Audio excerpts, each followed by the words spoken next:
Miss হবে না আপনার পছন্দের টিভি শো। দেখুন জি5 অ্যাপে একদম ফ্রি। শ্রেয়াস, কি করছো কি তুমি ওখানে? কি বলছো তুমি ওকে? তুমি তো রিচুয়ালস সব রেকর্ড করতে চাইছো। এটা জানো তো যে রিচুয়ালের সঙ্গে কালচারের একটা সম্পর্ক আছে। ওকে তুমি এইভাবে বলছো কেন? না, ও তো কথায় কথায় বলে না এখানকার আদেব কাদা, এখানকার রিচুয়ালস ও কিছুই জানে না। তাই ওকে আমি একটু বুঝিয়ে দিচ্ছি। শোনো শ্রেয়াস, গুঞ্জার কালকে বিয়ে, এখন তোমার উচিত ওর থেকে একটু ডিস্টেন্স মেনটেন করা, বুঝেছো?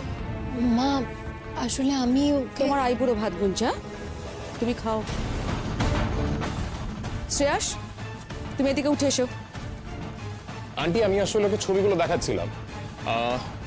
ফাইনাল এডিটে কোন ছবি দিলে ওর ভালো লাগবে এই আর কি। আসলে ওকে পরে তো আমি ফিল্মটা দেখাবো, আই মিন পাঠাবো। থাক, তোমাকে আর এক্সপ্লেনেশন দিতে হবে না।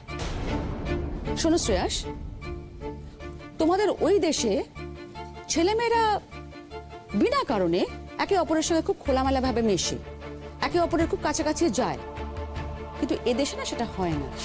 আর দেখছো তো বাড়িতে অনেক লোকজন আছে, এই বিষয়টা তো তাদের খারাপ লাগতে পারে না, তারা খারাপ ভাবতে পারে। আচ্ছা, কেউ যদি ভালো জিনিসকে খারাপ ভাবে দেখে তাহলে ওর দোষ কোথায়? তার মানে তুমি বলতে চাইছো যে দেখে তার চোখ খারাপ, তাই তো? সে খারাপ ভাবে দেখে, ঠিক আছে, আমি মেনে নিলাম। কিন্তু বলি, যখন আমরা জানি যে কেউ কিছু মনে করতে পারে, তখন দোষ কার এই বিচার না করে নিজেদের একটু সাবধান হয়ে যাওয়া উচিত, নয় কি? শোনো শ্রেয়াস, তুমি হয়তো বিয়েতে আছো, থাকবে, বউ ভাতেও হয়তো থাকবে। না আন্টি, আমি শুধু কাল সন্ধ্যাবেলা অবধি আছি। একটা কথা মাথায় রেখে দিও, কাল গুঞ্জার বিয়ে, অনেক লোকজন আসবে বাড়িতে, আর সবার দৃষ্টিভঙ্গিতে সমান নয়।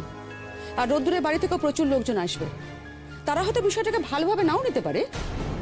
তাই তোমাকে বলছি যে ভিডিও করার জন্য তুমি আছো, শুধু সেই কাজটুকুই করো, তার বেশি কিছু করতে চাও না।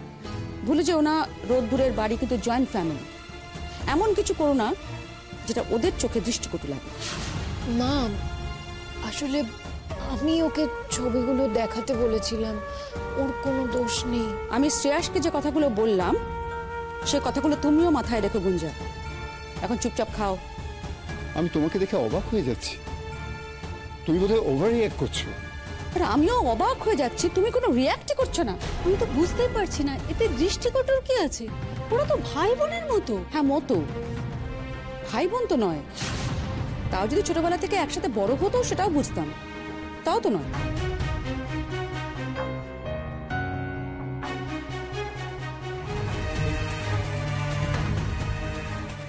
কি হলো, তুমি চুপ করে বসে আছো কেন?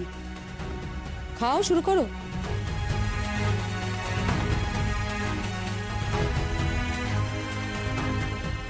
তোমাদের মতন এত সহজে আমি ব্যাপারটা নিতে পারছি না।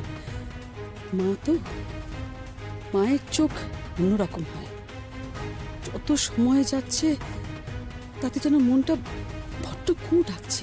জি5 ডাউনলোড করুন আর সব এপিসোড দেখুন একদম ফ্রি।